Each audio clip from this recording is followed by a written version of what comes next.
Hello, welcome to Tuxedo Public Library program in beginning watercolor and how to make this beautiful watercolor cardinal in the snow.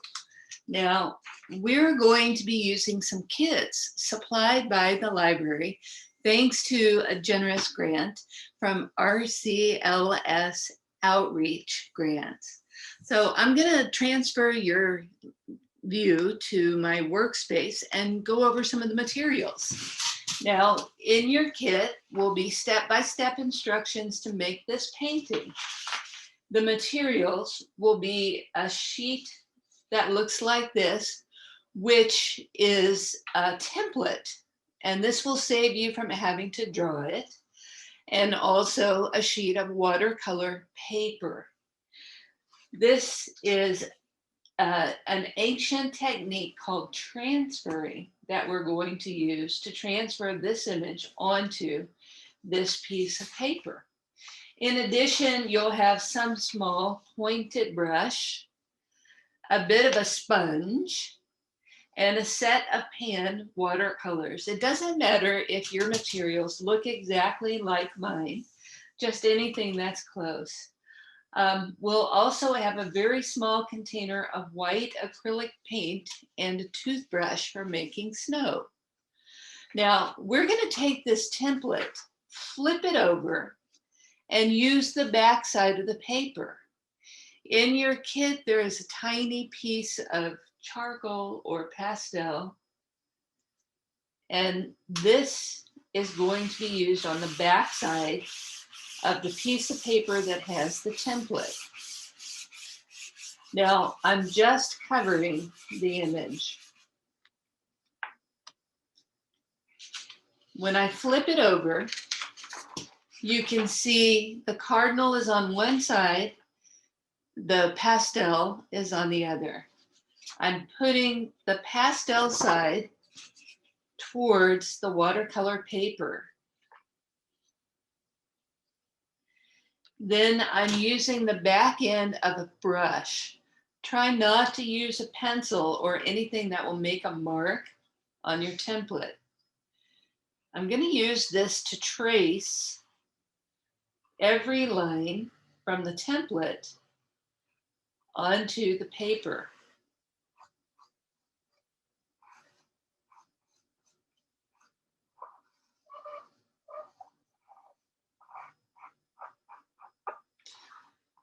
Now, this is a process that muralists like Michelangelo used when painting the Sistine Chapel. This was a way for artists to sketch in their studios, make all their mistakes behind closed doors, then take their finished sketches on vellum and transfer them to the Sistine Chapel ceiling while they're complete and perfect. And then they could paint them in. So we just traced every single line, remove the sheet, and you'll see there's a ghost-like image of the cardinal underneath. If you have any leftover dust, you can just brush it off with the paintbrush or incorporate it into the painting, because the pastel has the same pigments in it that the watercolors do. So they'll blend together well. So once we have the image transferred to our paper, then we take our watercolor brush and we're going to dip it in water and use just plain water to paint with. So here's my plain water. I'm just getting a little bit of water on the brush, and then I'm putting the water on the paper. It actually would be easier to use the bit of sponge for this. So here I'm getting some of the sponge, making sure that it's wet but not dripping wet, taking some of this water, and I'm just moistening this paper. Now the trick with watercolor is it goes where the water flows. So if you want the paint to blend into each other, then you get the paper wet first.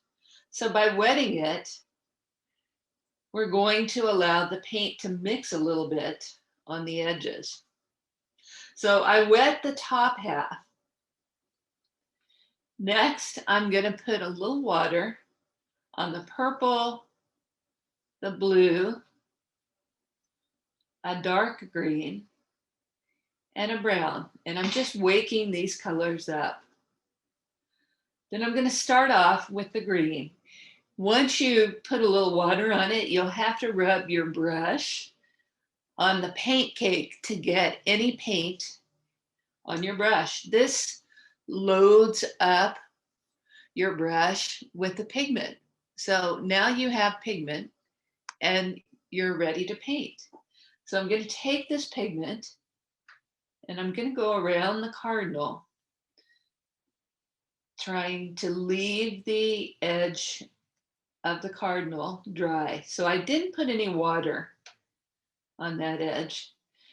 Now you'll run out of color pretty quick, so you have to keep adding paint. And I'm trying not to add the paint with hard lines. Instead, I want the background to be blobs of color. You can see here in the original, there's no real lines in that background. It's all just blobs of color. So I'm taking lots of that green.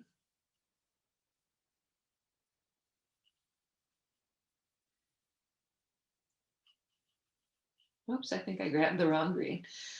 Doesn't matter. I'm covering the back with this green.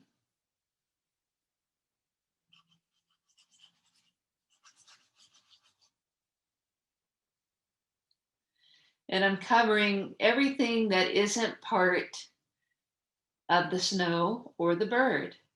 So this whole triangular shape off to one side is going to be distant and green.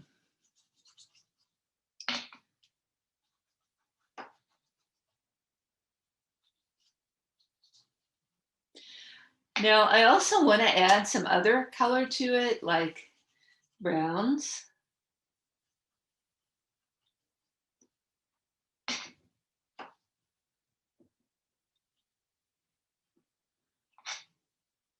And again, I'm kind of keeping it loose and not defining too much where the other trees are. I just want them to be more like shapes. Here's some dark blue. And I'm just dropping that in there so that it's in the distance. Now at this point, I'm just dropping drips of paint onto the paper and letting them flower out. And this creates a beautiful wet into wet technique. Because the paper is wet, if you drop the paint, it'll automatically spread. If you put any water on top of it or use your sea sponge, you can make that paint blend together more. Look at how pretty that looks. So now I'm using the sea sponge just to spread that color around a little. I'm dipping the sea sponge into the green, adding a little more green right here, and then taking the green over to the side. If you want to have an intenser blue or dark area, drop the color in with the brush like this and let that color mix. If you want to diffuse the color, use the sea sponge and let it mix that way.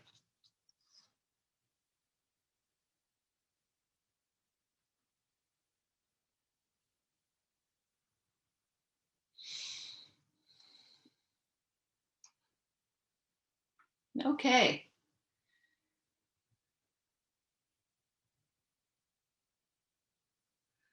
So I'm going to let everybody get caught up.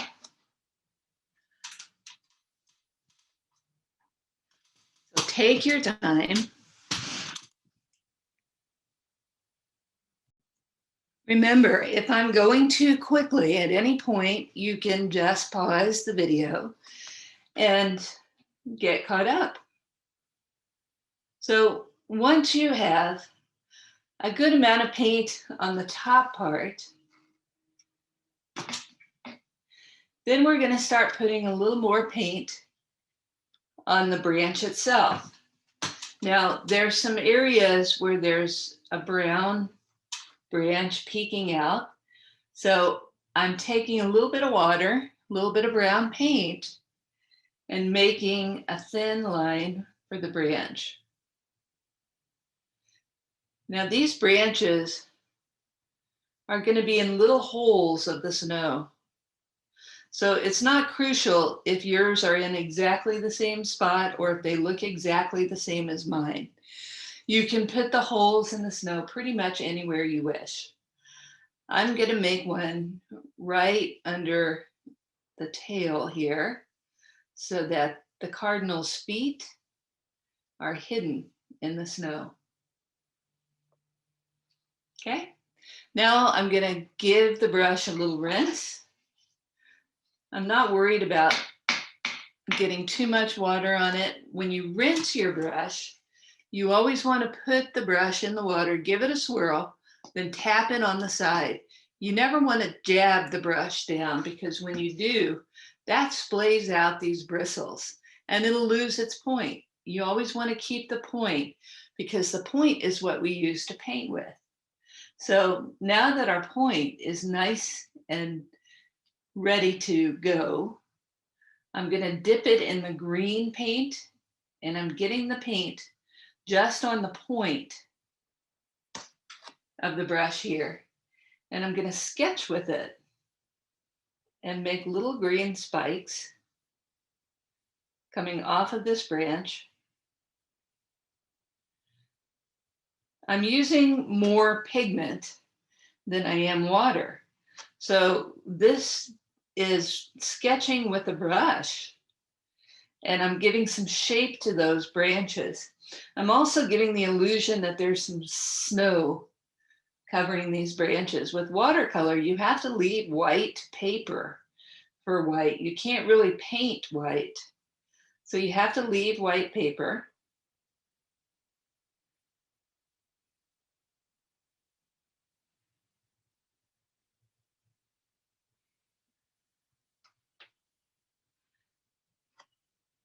And I'm just giving this illusion of fir branches poking through the snow here and there. Put a little green here. Using mostly paint and mostly on the tip of the brush. Now you can lighten or darken by how much water you use. So if your paint is coming out too light, then use less water. If it's coming out too dark, you want to use a little bit more water.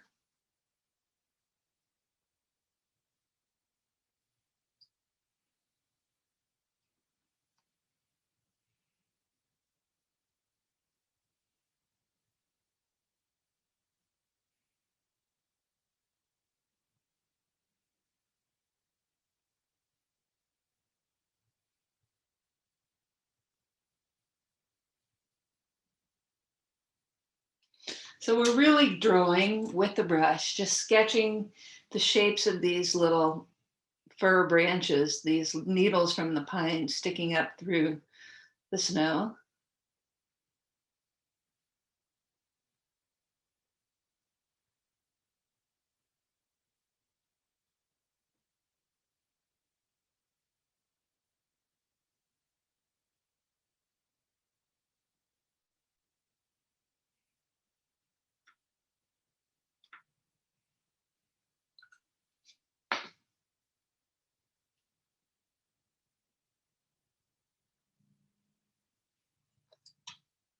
Okay.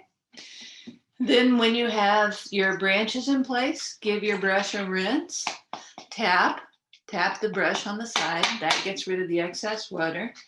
You can also use a paper towel, wipe the excess water. And next we're going to go back to our sea sponge. So with the sea sponge, We've already used it, so it's already damp and it has a little bit of paint in it. So I'm just going to take that little bit of paint. I'm dipping one edge in some light blue, and I'm going to give the impression of some snow crystals here and there. So using that light blue, I'm just touching it and putting a little texture on the white. I don't want to add much color to the white. The white's going to be snow, but I do want to put a little texture. And I'm just dipping it in a little bit of blue and touching it on the sides where the fur is sticking through. Now you don't want to cover everything. You just want to have a little bit of texture. You can always use a paper towel to blot up any excess water. So if the water starts to pool on the paper and make the paper buckle, just blot it with a paper towel. That'll lift up any excess paint. So at this point, we have something that looks very snow-like, and we have some branches poking through. So now it's time for the fun part. We want to focus on the bird and get some of those bird details in. With watercolor, you're always working from dark to light.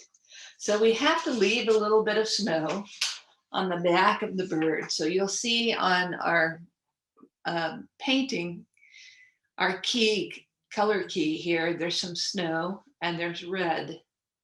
So in order to get that effect, we want to make sure that our brush is pretty dry. First, put some water on the red, wake up the red, then dry off the brush. We're going to pick just some heavy duty color up onto the brush. This is the very tip. So here's some pretty heavy duty color. I'm going to start on the driest parts of the bird, which are close to the face. So this is where the darkest, most intense red is going to be. Now, as I paint, I'm leaving a strip of paper between the wet on the outside and the red. I'm trying not to touch the red all the way to the edge. And I'm leaving a little bit of that white paper showing through. So that gives the impression of snow touching the back of the bird.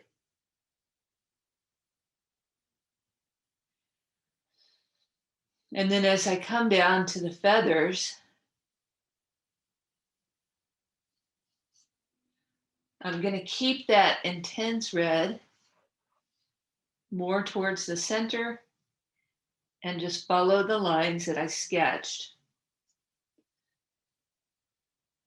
Now, if you start to run out of paint, you can always dip your brush in the water and create more paint.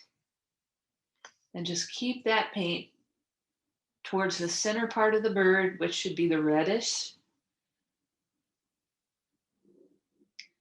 And leave a little bit of white paper where the snow is overlapping the bird. Here's those tail feathers. Again, I'm leaving a little space here of a little bit of white paper so it doesn't blend too much with that red.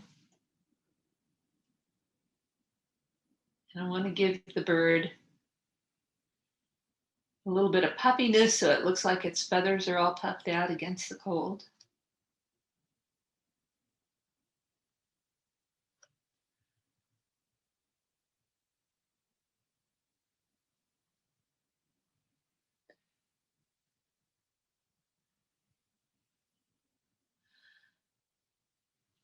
Okay. Now I have red paint on my paintbrush, but I'm going to go ahead and dip it into purple or violet. Or if you don't have purple, you can use dark blue. Dark blue will work as well too. I'm getting just a little bit on the edge, and I'm going to take this right under the wing so that dark will give a shadow effect. I'm going to take it under the belly too, and then delineate some of those wing feathers so that some look darker. That helps add some texture to the back of the wing.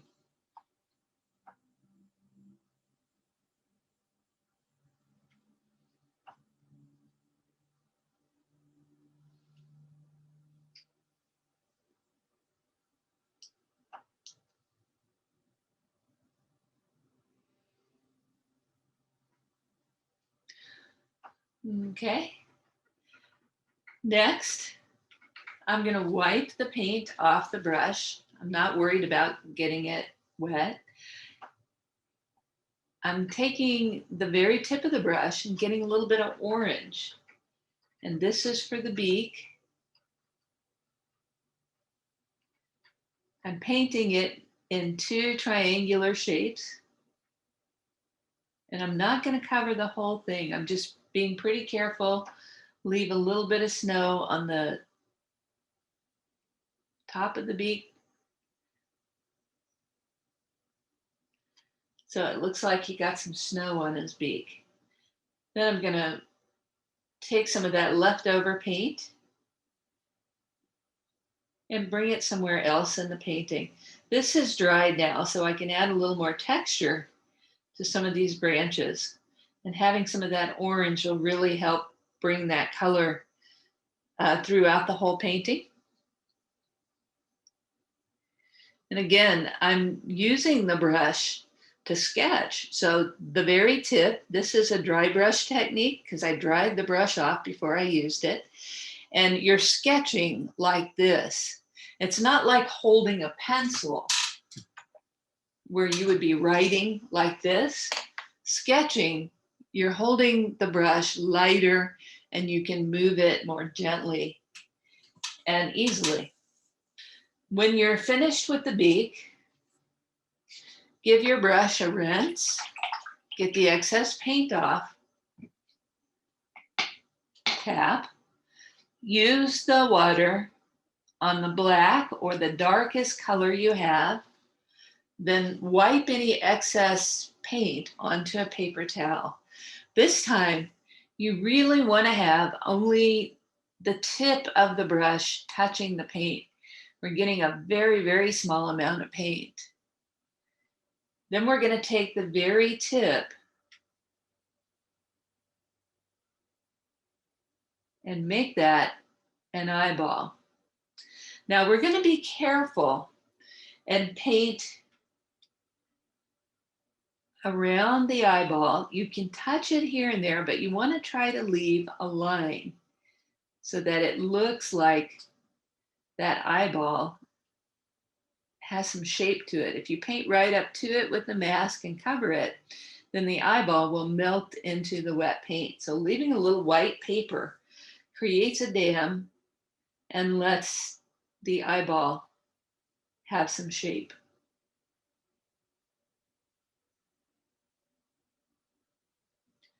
So I'm putting a little mask.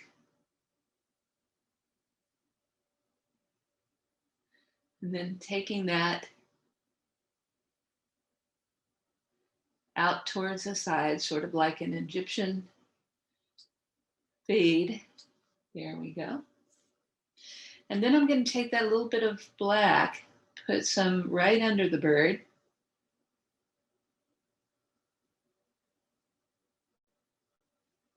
And then touch up 1 or 2 of the branches. By doing this, you're keeping a sense of color harmony and adding a little bit of color to different places in the painting.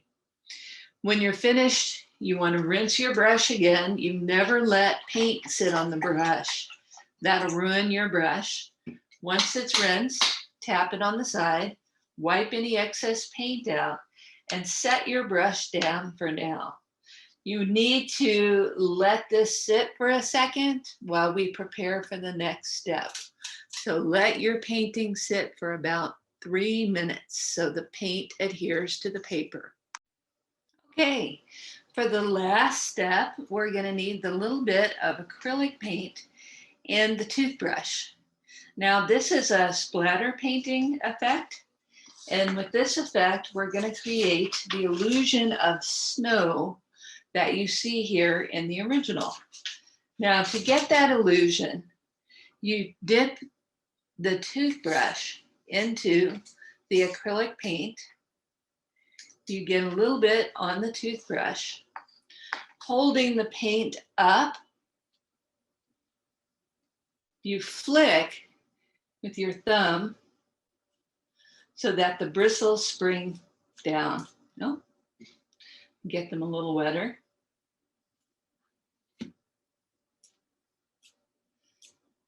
Now, if you aim it, you'll get some controlled splatter.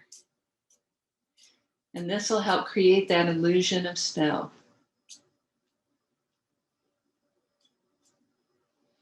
Now, it's easy to overdo it with splatter paint, so you don't want to put too much on there.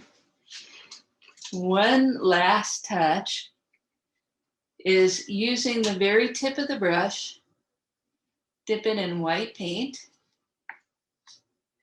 and put a little highlight on the eye of the bird. You can put one on the beak too if you want.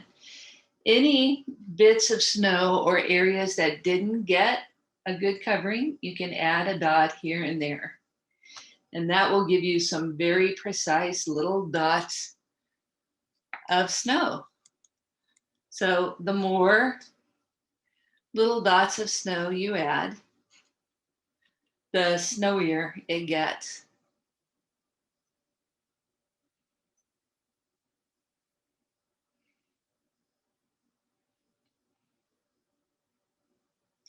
Okay, when you've added enough snowdrops, a last touch would be to take a few little brush strokes where the snow overlaps the bird, and this will just give it some texture.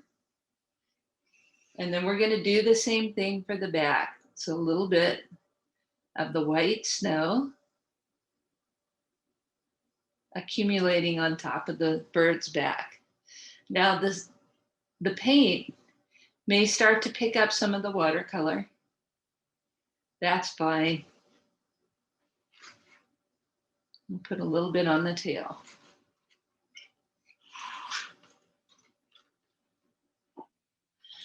And make a little boop on the nose. When you're finished, you want to sign your masterpiece and put a frame on it. And you're done.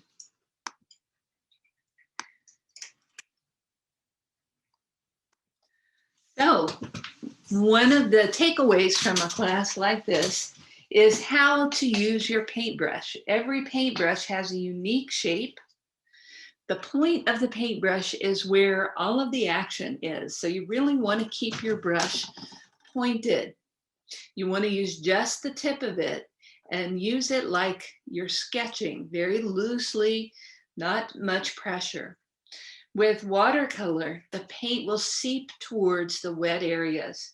So if you start off with a sea sponge and wet your paper, then you'll develop some interesting texture.